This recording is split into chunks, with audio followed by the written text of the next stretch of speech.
ബുദ്ധിമാന്മാർ ഇതെപ്പോഴും മനസ്സിലാക്കുന്നു. പുരാതന ബാബിലോണിയക്കാരെ നോക്കാം. അവർക്ക് പണ്ടേ ഇതറിയാമായിരുന്നു. വിശിഷ്ടമായ ഒരു ചെറിയ സംഘമാണ് അവർ. പുരാതന ബാബിലോണിയയുടെ ഐശ്വര്യപൂർണമായ ചരിത്രം പണ്ഡിതന്മാർ രേഖപ്പെടുത്തിയിട്ടുണ്ട്. ലോകത്തിലെ 7 മഹാത്ഭുതങ്ങളിൽ ഒന്നായ ബാബിലോണിയയിലെ തൂങ്ങി നിൽക്കുന്ന തോട്ടം അവരുടെ സൃഷ്ടിയാണ്. പ്രപഞ്ചത്തിൻ്റെ നിയമങ്ങളെ ശരിയായി മനസ്സിലാക്കുകയും പ്രയോഗിക്കുകയും ചെയ്യുക കാരണം അവർ ചരിത്രത്തിലെ ഏറ്റവും സമ്പന്നരായ ജനതയായി.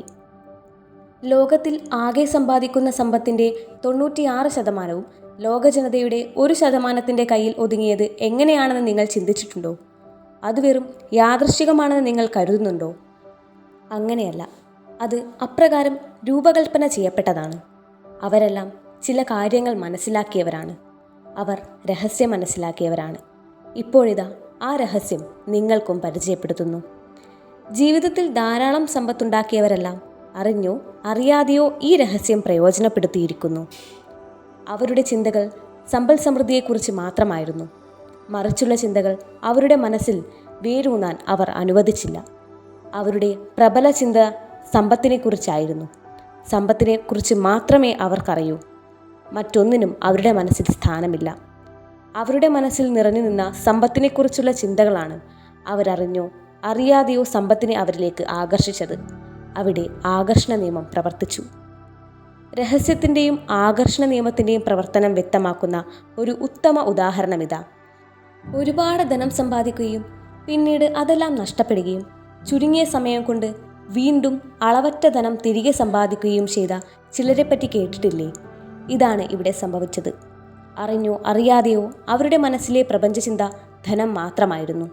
അതിലാണ് അവർ ആദ്യം ധാരാളം ധനം നേടിയത്. അപ്പോൾ അവരുടെ മനസ്സിൽ ആ ധനം നഷ്ടപ്പെട്ടു പോകുമോ എന്ന ഭയം കടന്നുകൂടി. ക്രമേണ ആ ഭയം അവരുടെ മനസ്സിലെ പ്രബല ചിന്തയായി മാറി.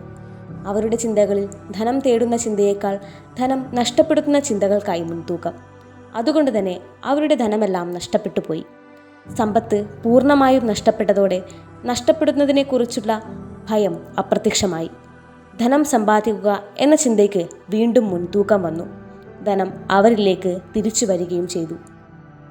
ഈ നിയമം നിങ്ങളുടെ ചിന്തകളോട് പ്രതികരിക്കും, അത് എന്തുതന്നെയായിരുന്നാലും.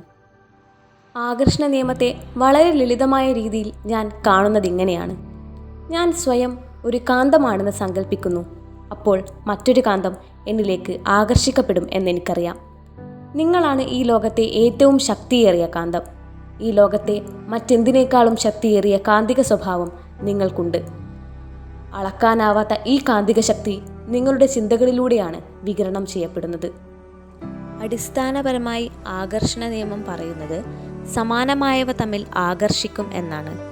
പക്ഷേ നമ്മളിപ്പോൾ സംസാരിക്കുന്നത് ചിന്തയുടെ തലത്തിലാണ്.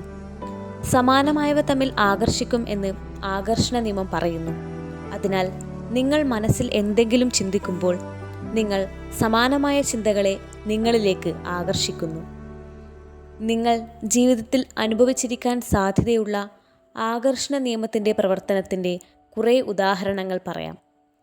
നിങ്ങൾക്ക് അത്ര ഇഷ്ടപ്പെടാത്ത ഒരു കാര്യത്തെക്കുറിച്ച് നിങ്ങൾ ചിലപ്പോൾ ചിന്തിക്കാൻ തുടങ്ങിയിട്ടുണ്ടാകും.